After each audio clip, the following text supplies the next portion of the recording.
السلام عليكم ورحمة الله تعالى وبركاته. كلنتي وعن وناagsan daawadayaal lahaantiinba meel kastoo laga daawanaysaan soo dhawaada mar labaad iyo muuqaal cusub halkaan nagala socotaan wadagalka ku leenahay barta YouTube Maria TV fadlan daadoran noo socotay muuqaalka la garee haddii aad nagu cusubtayna fadlan muuqaalka haddii aad nagu cusubtayna fadlan subscribe noo saar kambalka furo video gala like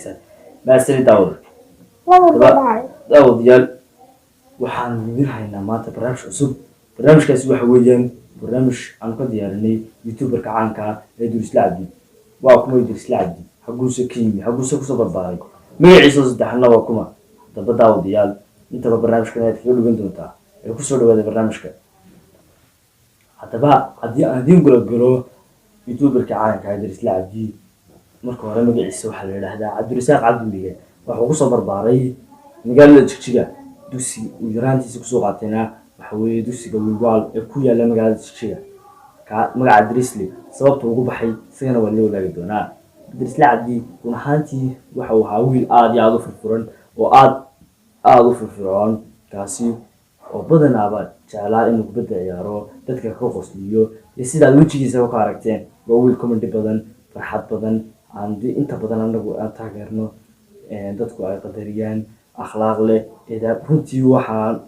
قف لمدة ونهاتي تكو كمان نارك سمكن دتكي نحطوانا يجيو كتجان وحنقول بدنا الحمام بنقدين كدريسلي دتك لمدة ها وروس عبالله هاي السنة نركب مع دريسلي صوت اللي جو بحي دريسلي عندي شيء دريسلي مجعان وحقوق بحي كنتي ويل أصحابيين ayaa ugu yeeray iyagoo ciyaaraya Drisley ugu yeeray kadib magacaasi sidaas ay ku suurta galay oo ilaa xilligan uu soo Drisley xilli baa YouTube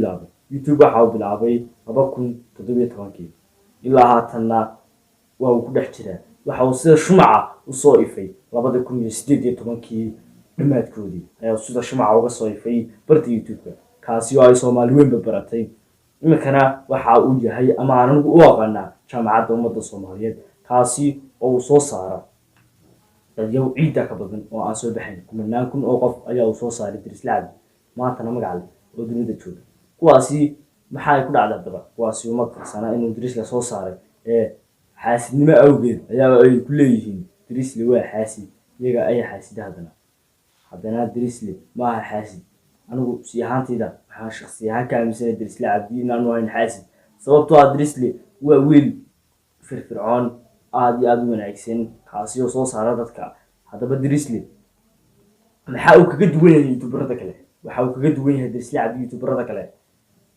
runtii isagoo Drisley qof caadiya markaysid isagoo cilaaf laga diinay markaysid